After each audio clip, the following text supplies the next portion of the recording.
Buenas tardes, estamos en Transformación al Día. Muchas gracias a Cintia Carranza. Muchas gracias, Cintia. Al contrario, muchas gracias a ti. Y muchas gracias a quienes nos siguen. El día de hoy abordaremos en el programa un tema que es de primerísimo orden a nivel mundial y que tal vez hasta lo hemos banalizado, lo hemos abordado de una perspectiva muy trivial, pero hoy quisiéramos abordarlo con toda la seriedad que el caso requiere. Vamos a hablar del cambio climático, de la crisis ambiental que estamos viviendo en el Estado y en México, porque es una realidad lo que está sucediendo. Y tal vez quisiera, Cinia, tú como experta, Cinia es una agente experta en cambio climático, tal vez de las voces más autorizadas que hay en Oaxaca, y en este tema, y quisiéramos aprovechar su presencia para empezar de manera inversa, un poco por las consecuencias, por lo que estamos viviendo, por los efectos del cambio climático que estamos viviendo, un poco para provocar el interés de quienes nos escuchen. Sí, claro que sí, con mucho gusto. Por favor.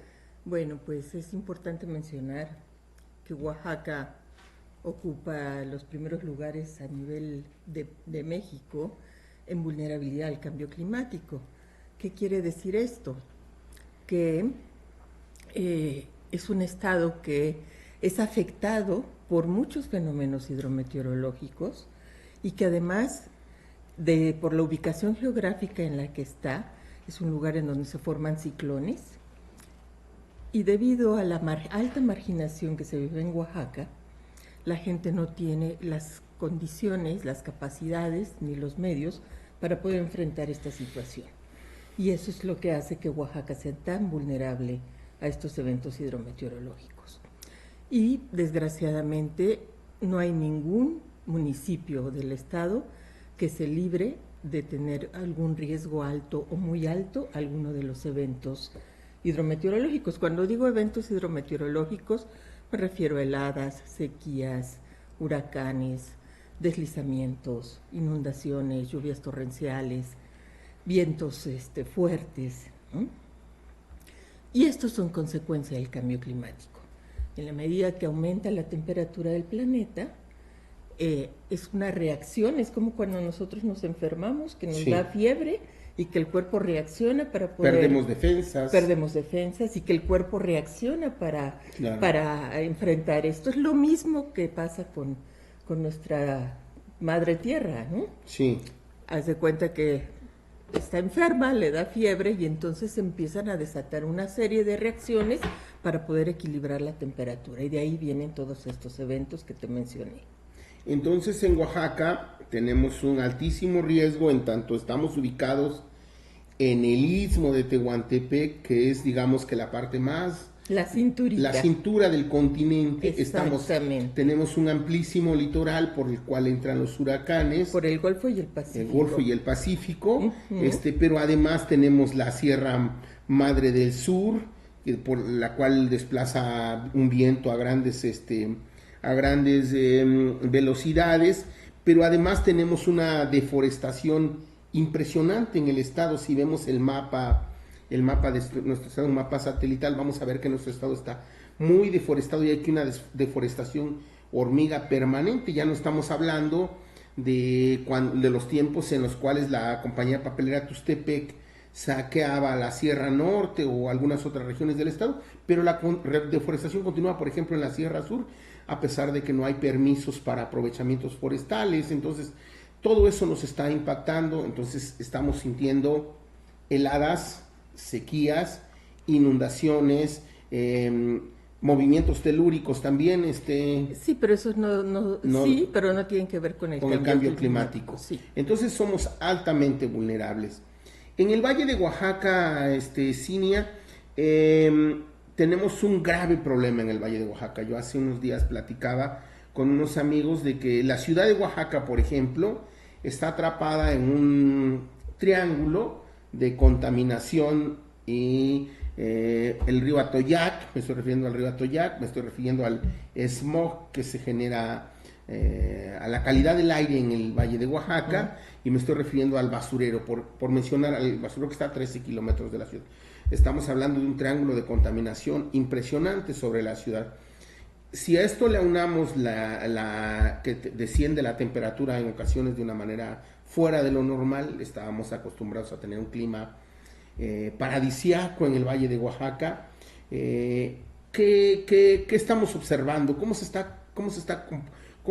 está cambiando nuestra realidad en el Valle de Oaxaca ante esta situación? Sí. Bueno, no solo sucede en el Valle de Oaxaca, es Sí. un problema generalizado, Sí. la cuestión de los residuos, tanto residuos sólidos, cuando digo residuos sólidos me refiero a la basura, Sí. como a a las aguas negras o las aguas usadas, Sí. que son todos los desechos que vienen de aguas negras, aguas grises, aguas industriales, Sí. y que tiene que ver con esto que tú estás mencionando, con la contaminación de los cuerpos de agua. Sí. ¿Sí? No solamente los cuerpos de agua, sino también el suelo y las filtraciones que hay, los lixiviados, que se dice que es todo lo que se descompone encima, ya sea con basura, ya sea con aguas negras, y se infiltra hacia el subsuelo, ¿no? Entonces, esto está contaminando no solamente las aguas superficiales, que son las que nosotros vemos, sino también las aguas subterráneas. Entonces, a veces pensamos que el agua que viene de pozos o de manantiales es agua limpia, pero si viene de una fuente de contaminación, están también contaminadas. ¿Qué riesgos tenemos, por ejemplo, en los pozos cercanos al río Atoyac? Si los mantos freáticos están siendo impactados por la contaminación del río Atoyac, por que hemos convertido al río Atoyac en un gran vertedero de aguas negras, porque ahí estamos arrojando los desechos de los hospitales. No, pues es una barbaridad. Estamos hablando del sistema hospitalario que está aquí adelante de San Bartolo Coyotepec. Estamos hablando del hospital civil de la ciudad de Oaxaca y de todos los hospitales privados. Si estamos arrojando esos desechos al río Atoyac y tenemos en la cuenca del río Atoyac los mantos freáticos contaminados, ¿qué efectos puede tener en los pozos de agua potable que están en esta cuenca del río? Mira, todo está conectado. Haz de cuenta que los ríos son las venas de nuestro cuerpo. Sí. Y que llegan a todos lados, ¿no? Hay cosas que nosotros no vemos las conexiones, pero todos los ríos subterráneos y todo el sistema subterráneo de cuerpos de agua se conectan y hace que salgan los pozos, los manantiales, sí. Y que todo esto, si está contaminado desde la parte alta de la cuenca, indiscutiblemente va a estar contaminados los pozos. O sea, estamos ante una crisis climática. Cuando digo crisis climática es que está afectando todos los aspectos de la vida en el planeta, la parte social, la parte cultural, la parte de las relaciones sociales. Violencia, genera mucho más violencia con este tipo de cambio, con el cambio climático y con el deterioro ambiental, porque empieza a haber lucha por los recursos naturales.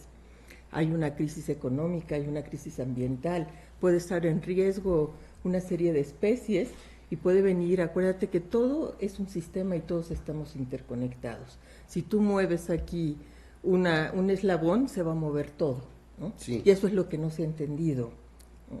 Entonces, el hecho de que desaparezca una especie o dos va a afectar a todo. Entonces, esto que tú me estás preguntando de los pozos, pues va a traer consecuencias no solamente en la salud de los seres humanos, sino en la salud del medio ambiente y las diferentes especies que habitan ahí. Esto que les comento, a veces es muy difícil verlo, sobre todo a la gente de las ciudades, que no tienen ese vínculo tan cercano con lo que es el medio ambiente y con nuestros recursos naturales. Entonces piensan que eso está sucediendo allá y que eso no nos afecta. Todo nos afecta. Acuérdense que la gente de las ciudades tenemos aire, tenemos agua y tenemos alimento gracias a todo lo que se produce en el campo, sí, y en las comunidades, ¿no? Estamos ingiriendo alimentos contaminados no solamente con los herbicidas y los pesticidas y los fertilizantes, sino además con el agua que les estamos poniendo a los alimentos. Las verduras que consumimos están contaminadas. ¿De qué están contaminadas? Perdón, que insista un poco para que nos demos cuenta la magnitud. Yo sé que a veces suena como alarmista o amarillista el decirlo, pero yo creo que es importante decir de qué tamaño es el riesgo de tomar, por ejemplo, que yo viva un fraccionamiento de Jocotlán, esté el pozo del fraccionamiento muy cercano al río Atoyac y consuma esa agua. ¿qué puedo estar ingiriendo con esa agua? Y si yo consumo verduras que se riegan en el Valle de Oaxaca con aguas negras, ¿cuáles son los riesgos? Mira, puedes estar ingiriendo metales pesados, puedes estar ingiriendo coliformes, que son todos estos parásitos que te dan infecciones intestinales. Sí.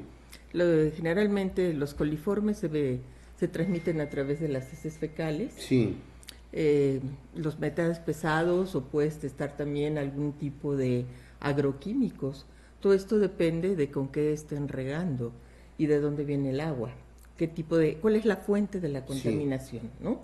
Pero estudios que se han hecho de calidad de agua, pues se está viendo que mucha del agua está contaminada por esto que te estoy comentando, y justo hace poquito estaba leyendo un artículo de que el agua de lluvia en la Ciudad de México viene contaminada también. Es algo que pues ya excede todo lo que podemos pensar, sí, porque uno dice, bueno, el agua de lluvia es lo más puro que hay, ¿no? Vamos a captar el agua para... Exacto. Pues bueno, ahora resulta que el agua de lluvia está contaminada con diferentes metales. La crisis de cambio climático en el mundo ha tenido consecuencias ya, consecuencias que se pueden sentir en todo el mundo. Estamos ahora refiriéndonos al aumento de la temperatura, estamos hablando del derretimiento de los polos. ¿Nos puedes platicar un poquito de lo que está pasando en el mundo con el cambio climático? Sí, por supuesto. Y hacia dónde estamos acercándonos. ¿Realmente nos estamos acercando al infierno con el cambio climático? ¿Hacia dónde nos estamos acercando? En estos días ha estado, la gente tiene la posibilidad de ver esta magnífica serie de Chernobyl en Netflix o en HBO, me parece que es la plataforma en la cual se puede ver, y ahí estamos viendo lo que una catástrofe nuclear provocó en Europa y el gran riesgo en el cual estuvo todo el continente. Pero bueno, hoy estamos hablando de otra catástrofe. Totalmente. ¿Podrías un poquito hablarnos acerca de la dimensión de la catástrofe mundial? Sí, por supuesto. Mira, es importante esto que mencionas porque no se entiende bien lo que es el cambio climático. Sí. O sea, la gente dice, bueno, ¿qué pasa si aumenta la temperatura? Pues va a ser más calor y ya. Sí. Esa es la lógica, sí, pero no es así. El hecho de que aumente la temperatura, como lo mencionaba hace rato, va a implicar que cuando hablamos de la temperatura de no llegar a los 2 grados, estamos hablando de la temperatura promedio del mundo, ¿sí? No es la temperatura de Oaxaca, de México o de cualquier otro lugar, sino es la temperatura promedio mundial. ¿Y esto qué implica? Este aumento de temperatura va a implicar, como tú bien decías, derretimiento de los polos, pero también va a implicar heladas brutales, sequías, va a generar mucho más ciclones. Cuando digo ciclones estoy hablando de huracanes, tormentas, o sea, todo lo que tiene que ver con estos fenómenos hidrometeorológicos cada vez más intensos y más seguidos. Y lo que va a suceder con esto es que muchas especies van a morir. ¿Por qué? Porque no están adaptadas a estas condiciones climáticas. Los seres humanos ahora están muriendo ya por cuestiones de cambio climático. El dengue, las olas de calor, gente que muere de heladas, ¿no? Gente que muere en inundaciones. Todo esto son consecuencias del cambio climático. Sí. En la medida que aumente la temperatura, cada vez van a ser más fuertes estos fenómenos y van a ser mucho más frecuentes.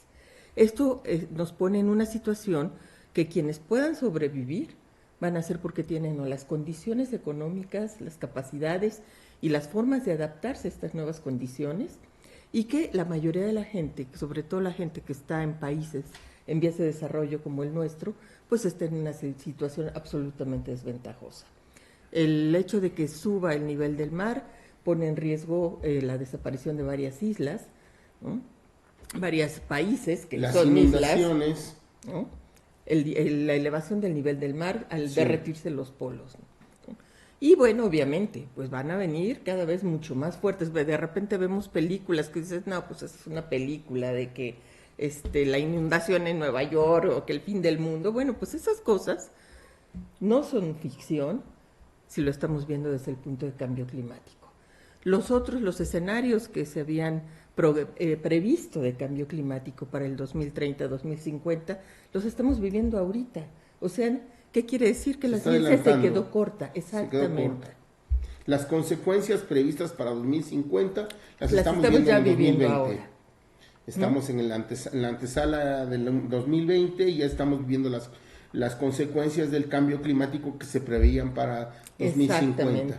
Exactamente. Esa magnitud. Por ejemplo, ahorita hay una crisis mundial, también hay que decirlo así, por la desaparición de las abejas, que podríamos decir que no son directamente producto del cambio climático. Aquí tendría que ver con la contaminación específicamente, probablemente. Los pesticidas. Los pesticidas. Pues todo, ¿no? Pero, ¿cuáles son las consecuencias de la desaparición de estas especies? Por ejemplo, las abejas, si decimos no habrá polinización, por poner un ejemplo con las abejas, pero otras especies que están desapareciendo.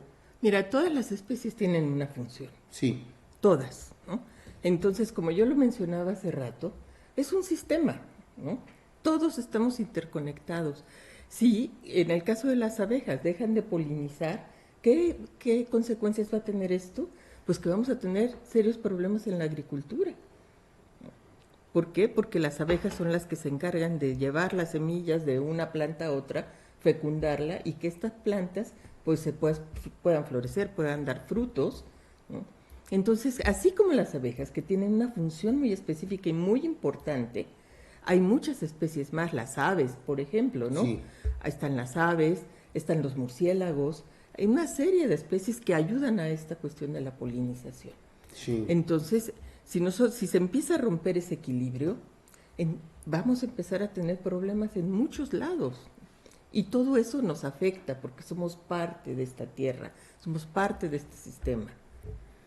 ¿Qué están haciendo los gobiernos en el mundo? Hemos observado o sabemos por las noticias, por la información que circula, que hay una conferencia en tal país para abordar el problema del cambio climático, que se reunieron una cumbre mundial para atender el problema del cambio climático. Y hay algún pronunciamiento al final de esa cumbre. ¿Qué están haciendo los gobiernos del mundo? ¿Qué está haciendo la ONU para enfrentar esta terrible problemática? ¿Realmente están haciendo algo? ¿Están haciendo muy poco? ¿No están haciendo nada? Desde tu perspectiva, Cinia. Mira, realmente esta crisis tiene que ver con el modelo de desarrollo imperante a nivel mundial, que ha sido un modelo de desarrollo extractivista que busca la mayor ganancia en el menor tiempo, sin importar las consecuencias, rompiendo este equilibrio en el que está la Tierra, ¿no? Sí. Y el problema del cambio climático surge a partir de la revolución industrial, sí, cuando empiezan a usar como principales fuentes de energía los combustibles fósiles. Sí. Y si tú te das cuenta, quienes han generado esta crisis, pues son los países poderosos, los países en vías de desarrollo, que han basado toda su industria en energía fósil. Está China, está Estados Unidos, la Unión Europea, son los principales generadores de esta crisis.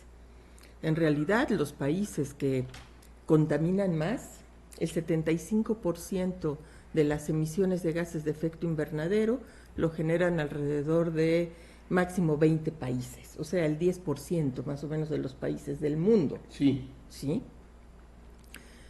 Y en este caso, como Estados Unidos o los principales generadores de gases de efecto invernadero, no quieren o no les interesa hacer algo para frenar esto. Y aunque ahorita se frenara, lleva ya un proceso de aceleración. Si ahorita dejáramos de emitir 0 gases de efecto invernadero, esto va a seguir aumentando por un tiempo todavía hasta que se estabilice. ¿Qué quiero decir con esto? Frenar la crisis climática es muy difícil. Y si no hacemos nada, pues entonces esto se va a exponenciar. Sí. ¿Qué tenemos que hacer? Bueno, trabajar por frenarla, pero también trabajar por adaptarnos a estas nuevas condiciones climáticas. Y eso es lo que no están haciendo. Tratar de detenerla y al mismo tiempo estar buscando mecanismos. Exactamente, para adaptarnos, porque esto no va a cambiar y se va a agudizar. Entonces, nadie está viendo la parte de la adaptación, porque la parte de la mitigación, que es frenar las emisiones de gases, eso es mitigación, ahí hay negocio. Ahí es en donde está la lucha de los poderes, sí, donde están los poderosos con sus industrias, con el petróleo, con el carbón, ¿no? Sí. Y hay que poner los ojos en la adaptación, porque de ahí depende la sobrevivencia. Nadie está, o muy pocos están trabajando en la cuestión de la adaptación. Lo que se están poniendo de metas por parte en las diferentes COPs, que son los encuentros de estos de la ONU, para hablar sobre cambio climático, se hacen cada año donde participan la mayoría de los países, sí, pues se ponen metas, se ponen una serie de cosas, pero realmente pocos países, o no sé si ninguno, lo están cumpliendo. Estamos de verdad en una situación caótica. Y nos dicen que todos somos responsables y que hay que poner nuestros focos ahorradores y usar bicicletas. Está muy bien, pero realmente no vamos a tener mucho impacto. El impacto tiene que ser con los países que están generando esta crisis. Cuando hablamos de extractivismo, por ejemplo, estamos hablando de que se generan gases de efecto invernadero, que hay un extractivismo, hay una política de extractivismo. Y, por ejemplo, México, no vayamos lejos, México, nuestra amada patria, dice, el niño Dios te escrituró un establo y los venenos de petróleo el diablo, dice el gran poeta mexicano, ahorita recuerdo su apellido, López Velarde, Ramón López Velarde. Nuestro país le apuesta su desarrollo al petróleo. Tenemos, por un lado, por el otro lado se dice el 50 o 60% del territorio oaxaqueño, llegamos a Oaxaca, está concesionado a las empresas mineras. Estamos hablando de petróleo a nivel nacional, estamos hablando de minería a nivel local. ¿Cuál es los efectos secundarios que tiene la extracción de petróleo, la perforación para la minería, el extractivismo de la minería? ¿Cuáles son los efectos que tiene? Para que todos ubiquemos, ok, nos dejan la contaminación, nos dejan las aguas, ¿qué más efectos? Las aguas contaminadas, ¿qué más efectos tiene? Sí. Bueno, tanto el petróleo, el seguir utilizando petróleo, sí, nos está llevando a lo mismo. O sea, no es seguir produciendo y generando estos gases de efecto invernadero por un lado. Sí. Y también la misma industria del petróleo es una industria altamente contaminante, sí, y en donde permanentemente hay problemas. Tan solo no nos vamos lejos. Aquí en Salina Cruz, ¿cuántas veces ha habido accidentes y que se derrama? Es una bomba de tiempo. Es una bomba de tiempo, ¿no? Desde la manera en que funcionan las refinerías, y las refinerías, hablo en general, que es una contaminación brutal, sí, necesitan mucha agua, necesitan muchísima energía para poder funcionar, y aparte de que son una bomba de tiempo, porque necesitan mucho mantenimiento para poder garantizar que esto no vaya a tener un derrame, y esto ya lo hemos vivido acá muchas veces, no es la primera vez, sí, ¿no? Eso es por un lado, la parte del petróleo, sin decir que todo lo que generan de gases de efecto invernadero, los principales emisores de gases de efecto invernadero a nivel mundial generalmente es el transporte. El transporte. Y que está basado pues en petróleo, en gasolina. Sí. ¿No? Y por el otro lado la minería. La minería es una industria altamente contaminante. Quien me diga que vamos a hacer minería sustentable es como quien me dice que existe la mayonesa light, ¿no? Sí. O sea, eso es una mentira absoluta. Se utilizan muchos químicos. El hecho de que perfores o que hagas minería a cielo abierto, que es una salvajada, es tirar los cerros y empezar a contaminar el suelo, el agua, el ambiente, generar enfermedades, destrucción de fauna, de flora, contaminación de cuerpos de agua, en fin, ¿no? Y sin hablar, nada más estoy hablando de la parte ambiental, no estoy hablando de la parte social, de todo lo que genera lo social. El impacto social terrible que tiene. El impacto social terrible que tiene. Y además está generando está generando bienestar, pero hay que preguntarnos hacia quién. O sea, cuando estamos hablando de una minera como la minera Cuscatlán, ubicada en San José del Progreso, en el Valle de Ocotlán, decimos, a ver, ¿qué ganancias puede tener o qué le está generando a Oaxaca la minera que está en San José del Progreso, Ocotlán, Oaxaca? ¿Cuánto está pagando de impuestos esa mina al gobierno del estado? ¿Cuánto está pagando de impuestos al gobierno federal? ¿Vale la pena por esos impuestos que están pagando, más los empleos que tiene y los salarios, los empleos que está generando, entre comillas, y los salarios que está pagando tan bajos? ¿Vale la pena el nivel de contaminación que tienen? Y de destrucción en general, de destrucción social, de estructuras sociales comunitarias, el grado de violencia que se genera. O sea, lo que está totalmente vinculado cuando llegan estas empresas, aumenta el alcoholismo. ¿Por qué? Porque la gente tiene recurso y lo usa, pues salen de cobrar y todo el mundo se va a festejar, ¿no? Y eso que va a generar, y está totalmente documentado, violencia intrafamiliar, ¿no? Empieza a haber prostitución, empiezan a haber mujeres embarazadas, abandonadas, que llega la gente de fuera, y ahí un montón de muchachitas abandonadas con hijos, se empiezan a romper las estructuras comunitarias, familiares, en fin, ¿no? Esa es una descomposición. Sí. Cuando se habla de crear cobeneficios, ¿no? Sí. En realidad, estos cobeneficios, si nosotros hablamos de cuánto puede ganar una minera, ¿cuánto te gusta que sean los cobeneficios que van a darle beneficio a un pueblo? O sea, ponerle un hospital, ponerle una escuela, ponerle un camino. ¿Cuánto crees que represente eso realmente de las utilidades que tiene una minera? ¿Qué será, un 2%? Ahí estás exagerando, ¿no? Es exagerado pensar en un 2%. Estamos hablando del punto y tantos por ciento. No es nada, son las migajas. Las ¿no? migajas, las migajas. Sin embargo, las mineras cotizan en la bolsa de valores, tienen ganancias millonarias en dólares, multimillonarias en dólares, y a nosotros nos están dejando menos del 1 o menos del 2% de toda la ganancia que se están llevando, y nos están dejando el agua contaminada, nos están dejando la conflictividad social, nos están dejando muertos, porque ha habido muertos por esta mina de San José de Progreso, por la mina que está aquí en San José de Gracia también, y por las distintas mineras. Nos están dejando un tejido social roto, está confrontada la comunidad, los niños a favor de la mina y los niños en contra de la mina, hasta ese grado estamos llegando, y nos están dejando tierra arrasada. Totalmente infértil. Infértil. Ese es el impacto. Ese es el impacto. Quiero saber cuál es el desarrollo.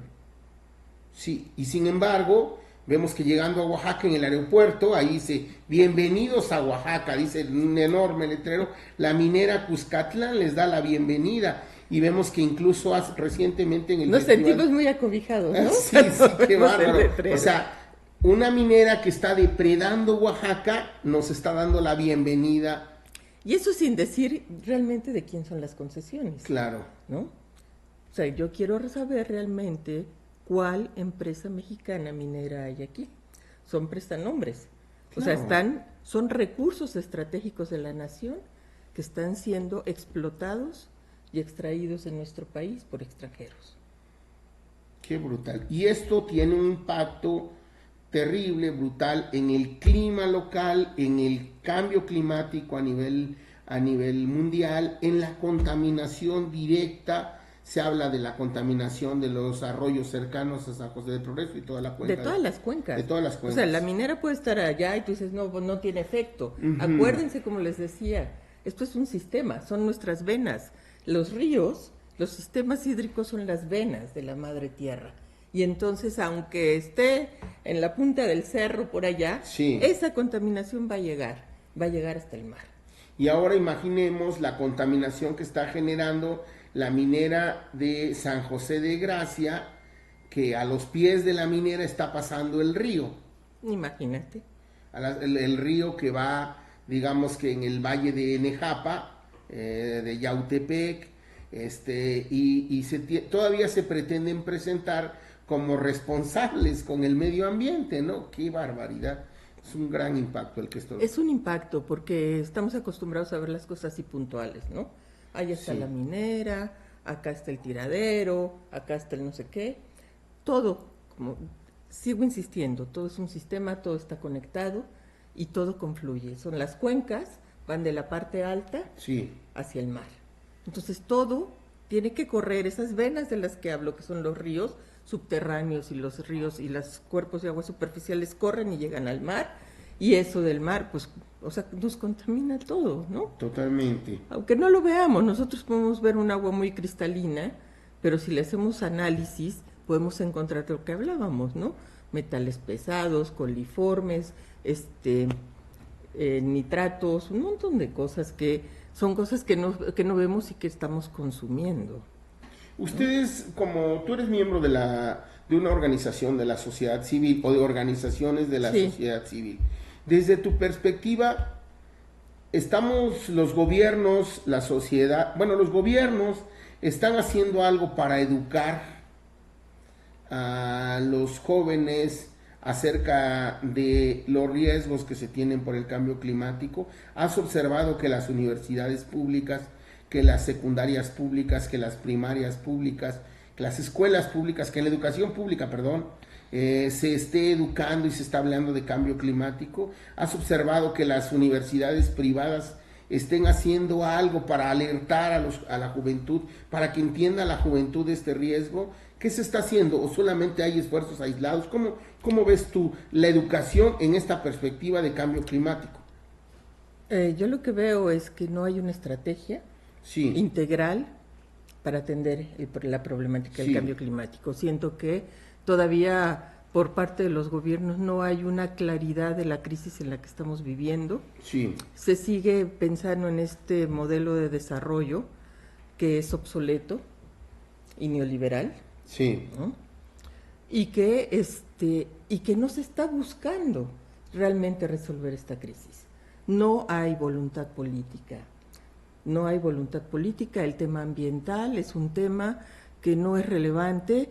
Nada más déjame decirte que para el presupuesto, el proyecto de presupuesto para el 2020, lo que se tiene programado para medio ambiente es el 0.1 del PIB.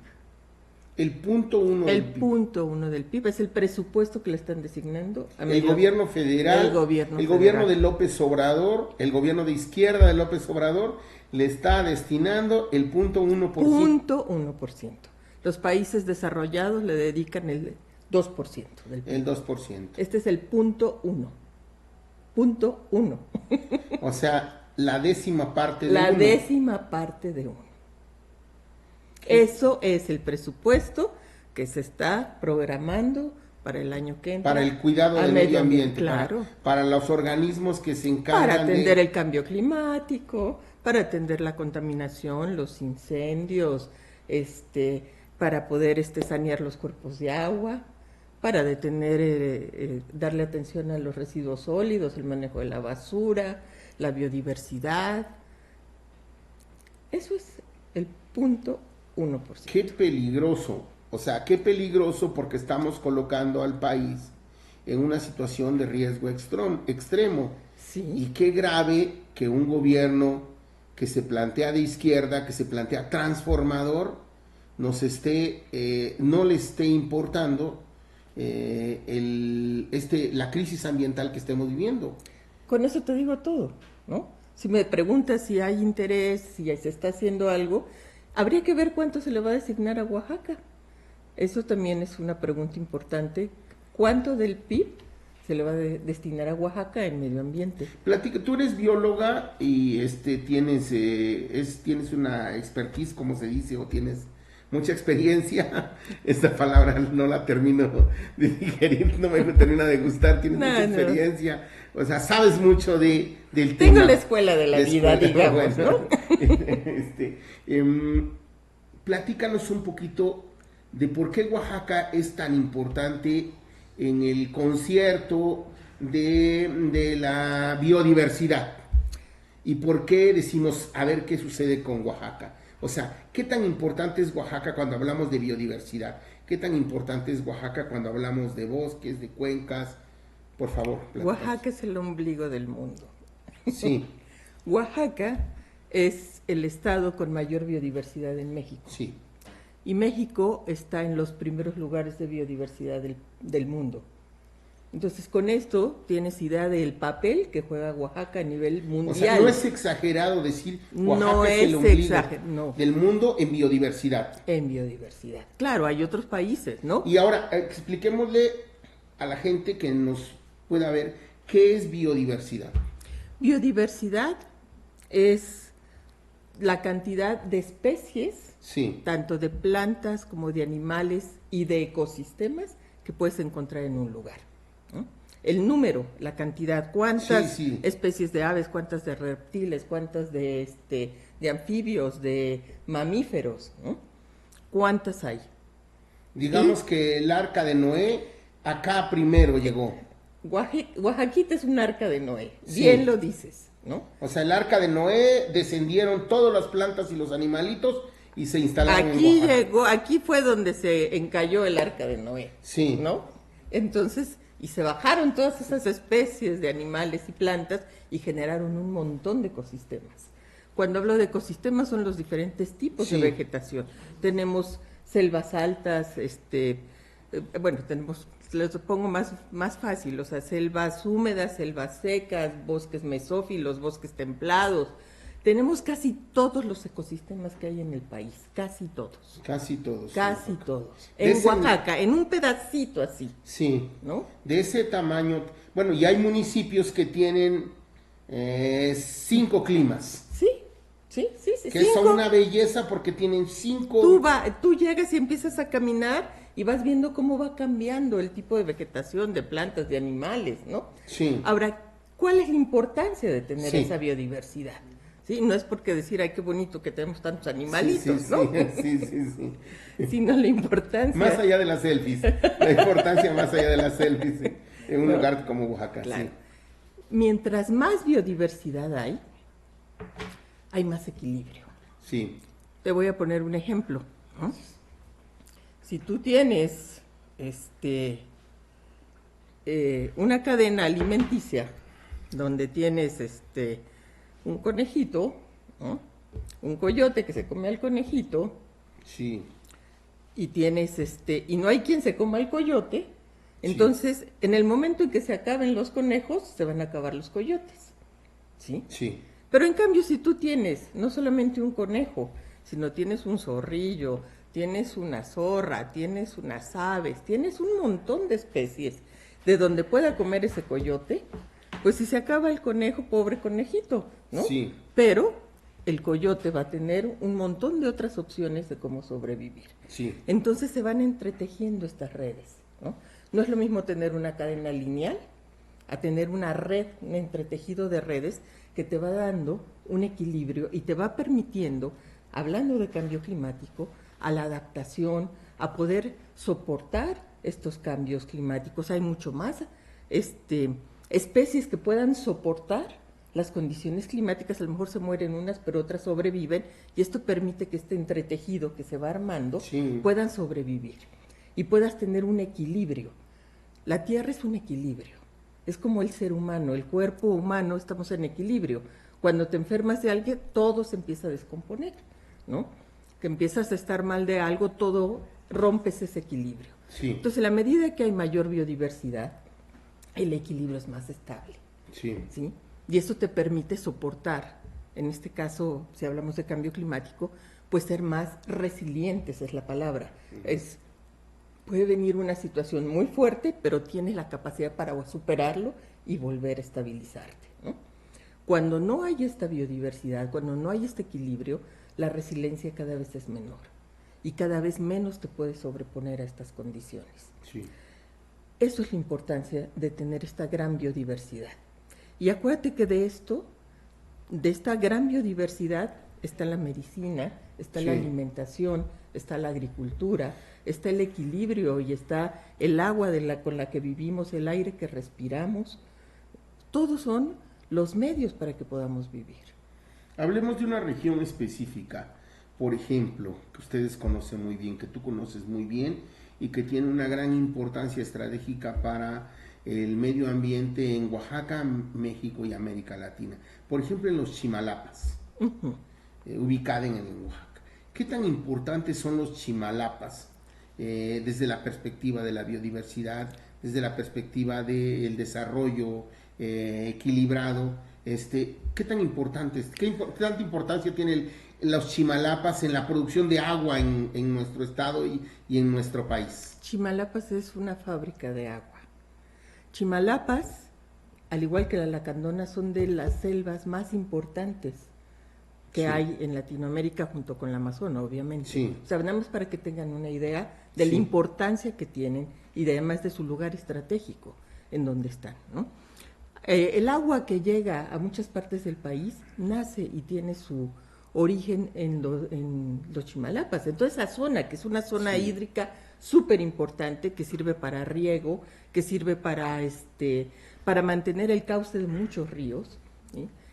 Es un lugar además que es un pulmón y que está ayudando a mitigar los gases de efecto invernadero. Es un lugar estratégico.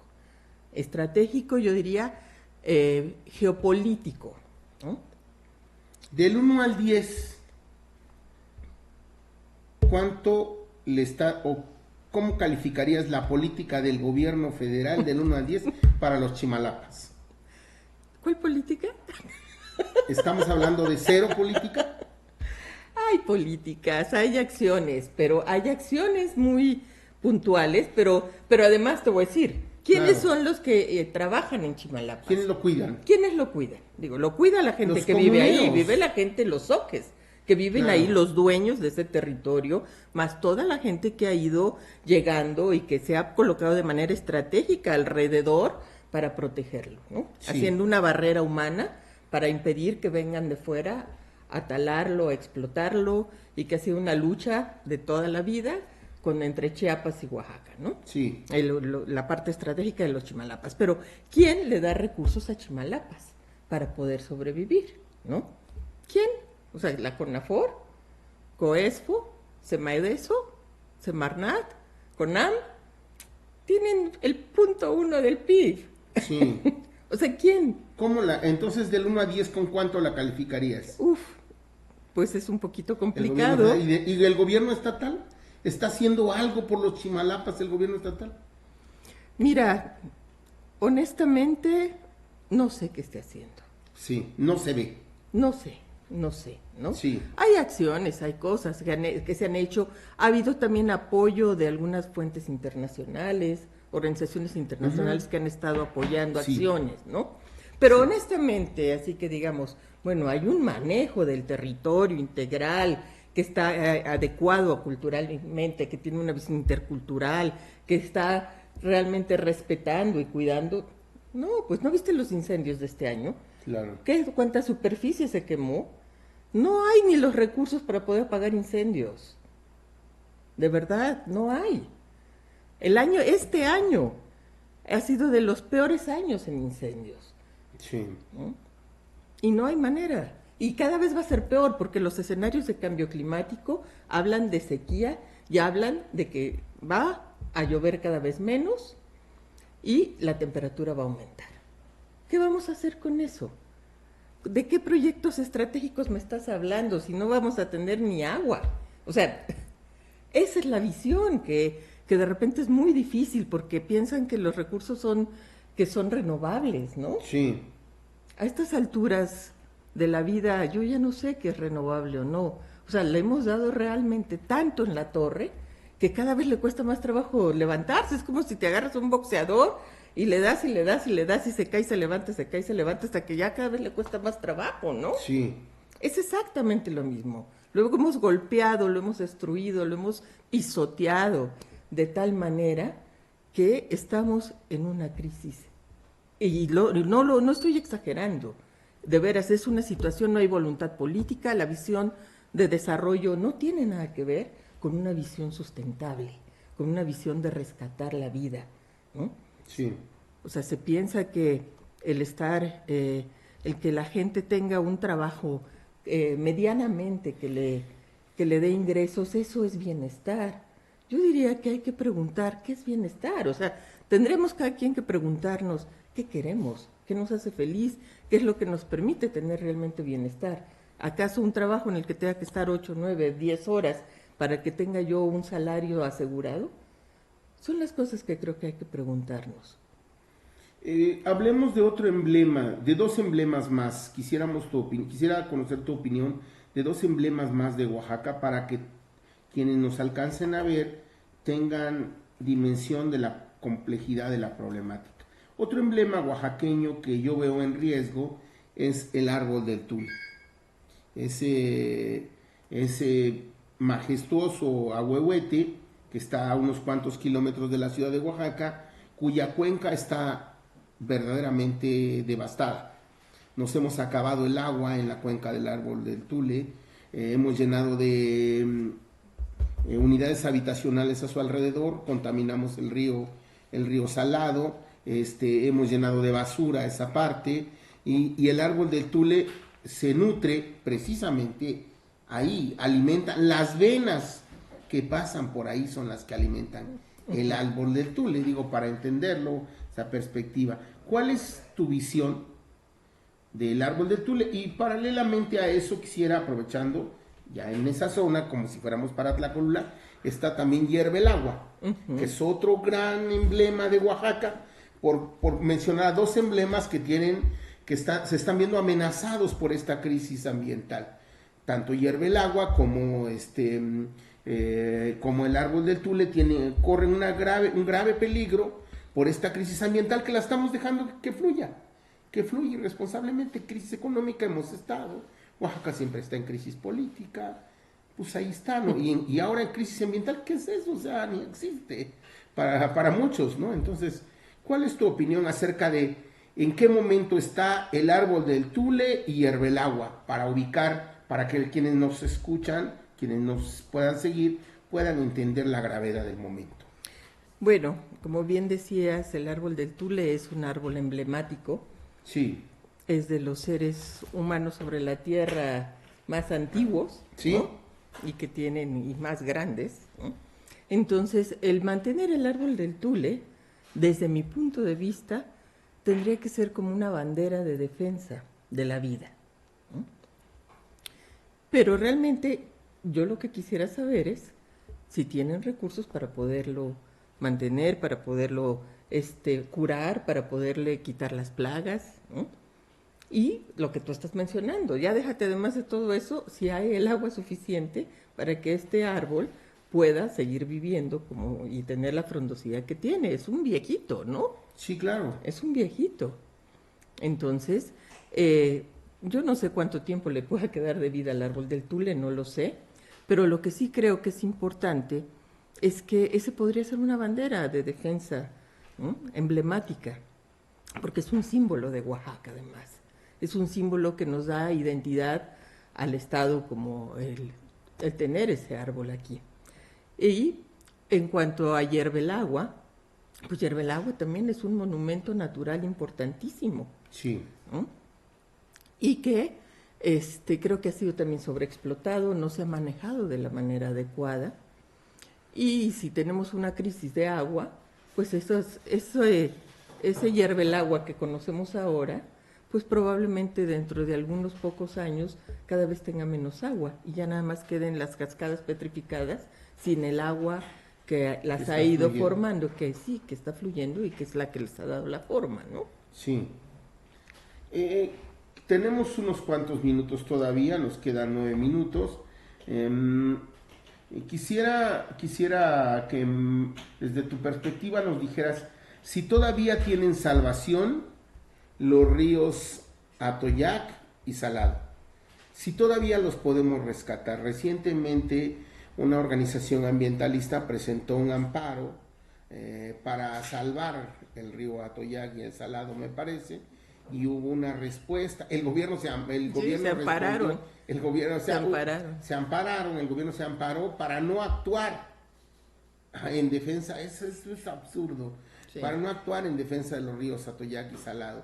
Desde tu perspectiva, ¿tienen salvación estos ríos? Claro que hay salvación, pero implica todo un manejo integral. Sí. Tenemos que verlo desde una visión de cuenca, sí.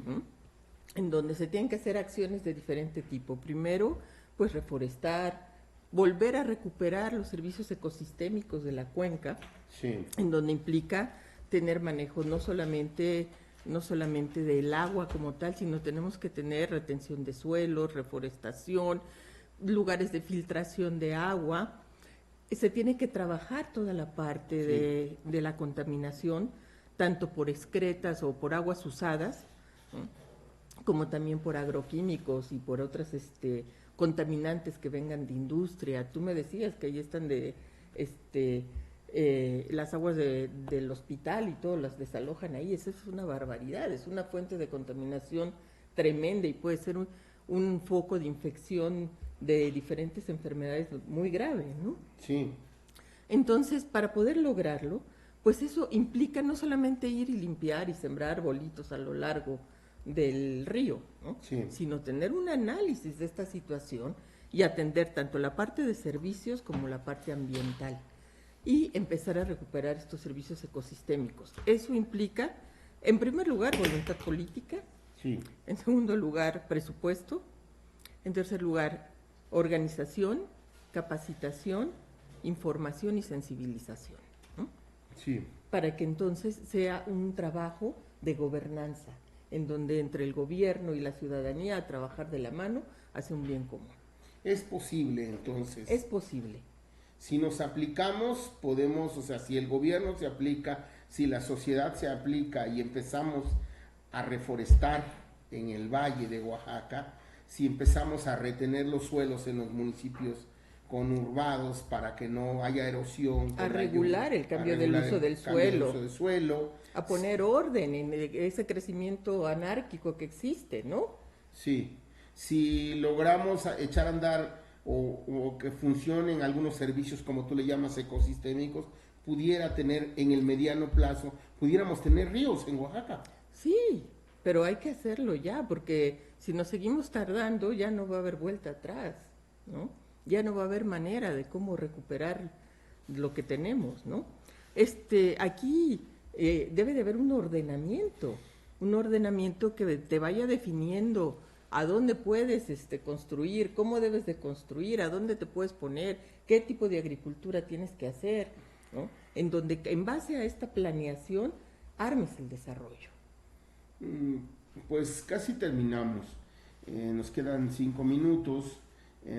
Yo te quisiera preguntar dos cosas. Una, tu opinión sobre la ley que recientemente se aprobó para prohibir el plástico de un solo uso, la importancia de que esta ley se implemente y de tu parte alguna convocatoria a la sociedad, a quienes nos alcancen a ver, para que la voz se vaya corriendo en cuanto a qué tenemos que hacer en cuanto al cuidado del medio ambiente.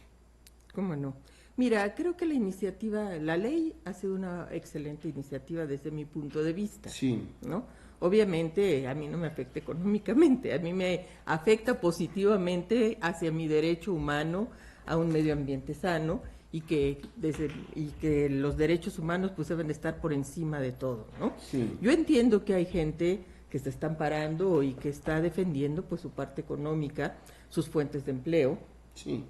Entonces, para mí ha sido maravilloso que la ley esté, y lo que sí creo es que, bueno, habría que revisar como cada caso, ¿no? Claro. Y ver cómo se puede hacer una transición hacia el empezar a usar estos plásticos no solamente de un uso, sino empezar a buscar alternativas. Y eso lo tenemos que hacer no solo en Oaxaca, sino en todos lados. Tú vas a cualquier comunidad donde tú vayas, son cerros y cerros de plásticos y de PET. Es una barbaridad, todo está inundado, es una contaminación espantosa, los uniceles, ¿no? Y luego todo eso le prenden fuego. Entonces imagínate la barbaridad que implica eso, tanto en la contaminación al aire, al suelo, el montón de enfermedades, la gente que respira esos gases que se están generando con la combustión, ¿no? Entonces para mí es súper importante que se haya hecho esto, pero tiene que ir acompañado también de todo un proceso de educación. Sí. Es fundamental que haya educación ambiental, que la gente tome conciencia, porque no se trata nada más de prohibir. Hay que dar alternativas, hay que crear sensibilización, concientización y buscar la manera en que todo el mundo se haga corresponsable.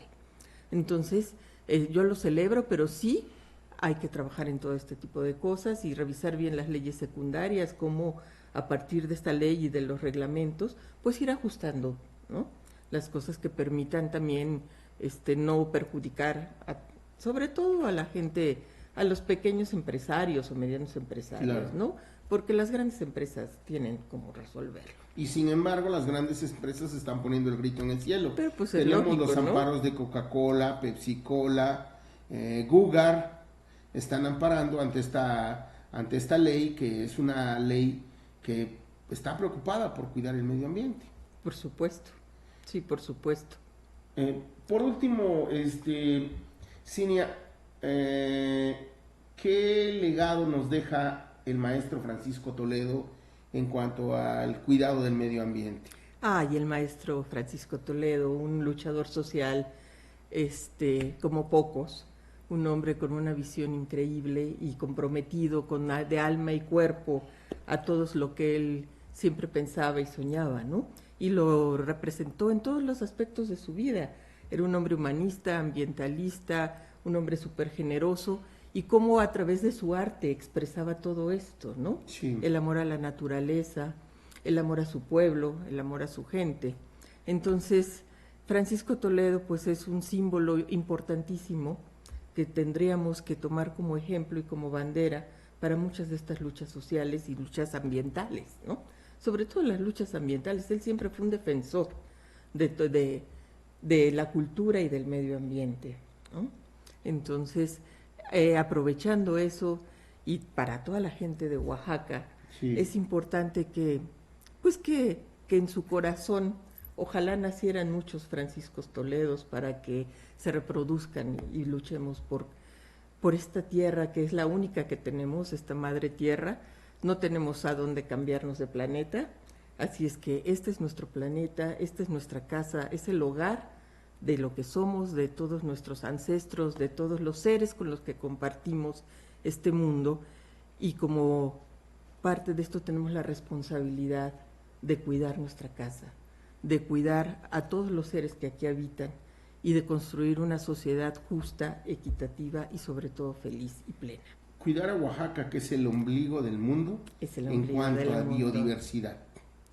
Muchas gracias, Cini. Muchas gracias. Gracias a ti. Muchas gracias. Gracias a quienes nos siguen.